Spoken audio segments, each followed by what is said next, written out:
I wasn't going to do one of these videos because, as you guys know, I don't like to talk about watches I haven't physically handled. But I was at the AD a couple days ago, and they actually had some of these models for us to play with. And after handling them and putting them on my wrist, some of my opinions have changed. We're going to play a little game. It's going to be a tier list, 4 tiers. The first one will be Lust, watches that really made me feel something, maybe even lower. The second level will be Like, watches that I would really like to play with, but maybe didn't tug on my heartstrings. A third level will be Meh, watches I'm pretty honestly apathetic about, but people are talking about a lot. And then the bottom tier will be Yuck, watches that at least on first impression repulse me. So I got the watches loaded up on my laptop, and let's get into it. Hey guys, I'm Max and this is Watch Crunch. So there's like 1,000 threads right now on Crunch about these watches. If you want to get into a further discussion, go check it out. So we'll start with the Black Bay 54. This is a watch I was really excited about when I first heard about it. It was kind of out of left field. A Black Bay 58 sized down to 37 millimeters sounds like a great idea. Very vintage appropriate. However, when I tried this watch on, it went from a like to a meh. And here's why. If they had just taken the 58 and downsized it, it would have been great. But they took away some of my favorite features from the Black Bay 58.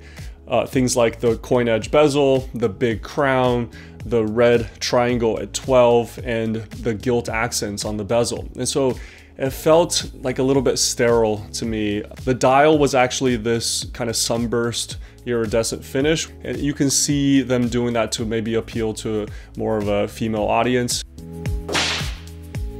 Although the one watch that really flew under the radar I got to try on was the Black Bay 39, and honestly it's about the same price as this, and I would take that any day. The new Jubilee bracelet, really well done. The watch just feels better finished. So I would really encourage you to check out the new Black Bay line, the non-divers, right? 31, 36, 39, 41, I think. There's a lot of them. But you'll find a size that fits you, and they are like Oyster Perpetuals for 30% off. Okay, next we have to talk about the IWC Angenour. I could barely contain my excitement until I saw the price. And we'll get into that in a second. But the watch itself, it's 40 millimeters, it's like 11 thick. And a couple of things I really love. They are using the Mark 20 movement, the 32111 with 120 hours of power. They didn't really change a lot of the styling of the original Angenour, which always I thought was like one of the most elegant ones of the original Genta design 70s integrated bracelet watches. But $12,000, like everybody in my circle thought that this was going to be like an $8,500 watch. So this is the way that I would put it. There's a price that you can charge for a watch and a price that you should charge for a watch. What you can charge is what like the financing department determines based on market research. And what you should charge is really like what enthusiasts kind of expect from your brand. I think at $12K, you're really taking it out of the hands of some of the most diehard fans, and that's a shame. It was a Lust watch, but at that price, it's gonna be just a like for me. You know, the watch from Cartier that really stood out was the Tank Normal.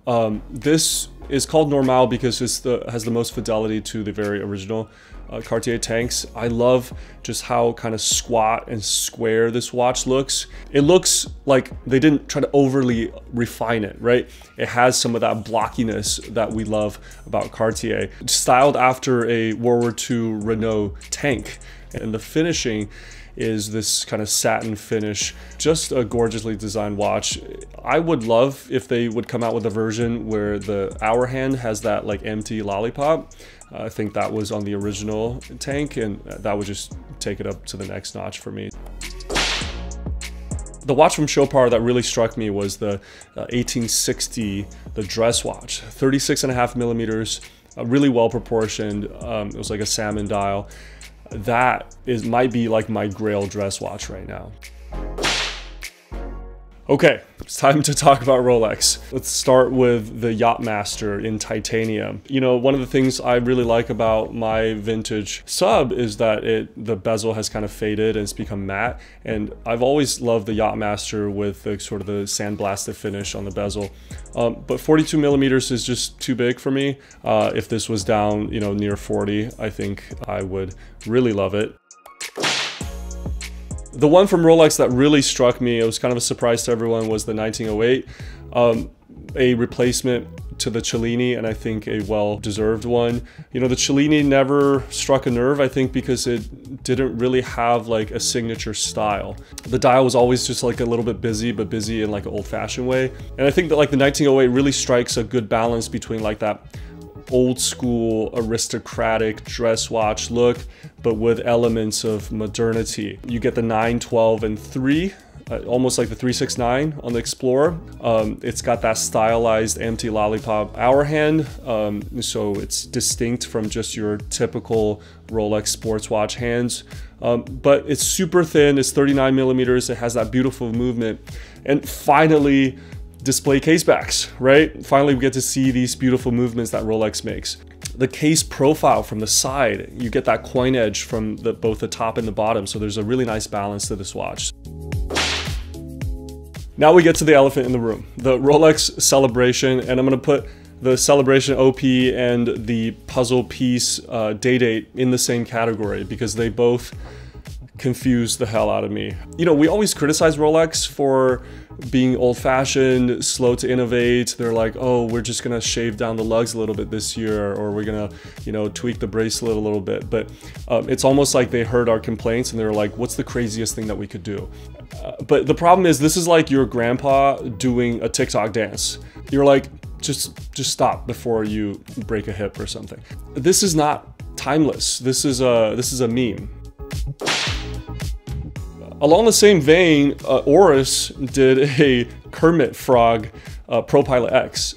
The Pro Pilot X watch was always a mixed bag for me because, you know, I love the case, I love the bracelet. It looks like, have you guys seen like the start button for a Lamborghini Aventador?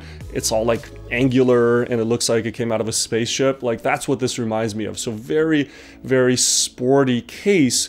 But the dial was always flat. There was no applied markers, and some of the lighter dials you can barely see the markers, and it's like, so this is a pilot's watch that you can barely read. And so that's never really been consistent for me, but now that they've like made a meme of it and they put a frog on the date wheel, it makes sense now, and it's a lot cheaper than the Rolex. Zenith did some big things this year. They brought us the Pilot line, and specifically the 42 millimeter rainbow flyback. Rainbow because the 30-minute counter has a rainbow sort of surround on it. Zenith, they've trademarked the use of the word pilot on the dial. But at 42 millimeters, it looks like the lugs are a little bit long. I would have trouble wearing that watch. I'd personally probably go for the regular, the non-chronograph version. Those are 40. Those look super classy, great everyday watches.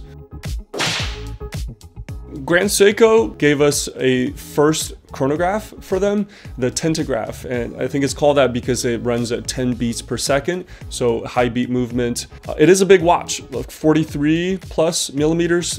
It is titanium, so that will help it to wear lighter. I do like the styling. I like this a lot better than the Grand Seiko Divers. The dial has like a very angular Grand Seiko theme, but the bezel is black and it's just very busy. So there's a lot going on the face of this watch. I just think this would look a ton better if they had made like a steel bezel version. But the watch that really goes into the lust tier from Grand Seiko this year was the SBGY 026. So I have SBGA 415, the Winter, and this is like the Shumbun, the 413 dial. A couple things. They took away the power indicator and the date, so it's just a virgin dial on full display of that cherry blossom texture inside of a rose gold case. And you know, one of my complaints about the 413 was that it's supposed to be a pink dial, but it barely looked pink. And only when I shot it in like a blooming grove of cherry blossoms did it look pink. Well, this is now in a surround of rose gold, so it's gonna look more pink because of that. This is like a chef's kiss, right? The perfect dress watch. Now we got to talk about Tag Heuer. I had a video a couple years ago called Less Tag, More Heuer, please. Now, I'm not saying that they watch my video, but they seem to have caught on that the enthusiast community really wants Tag to double down on the Heuer tradition.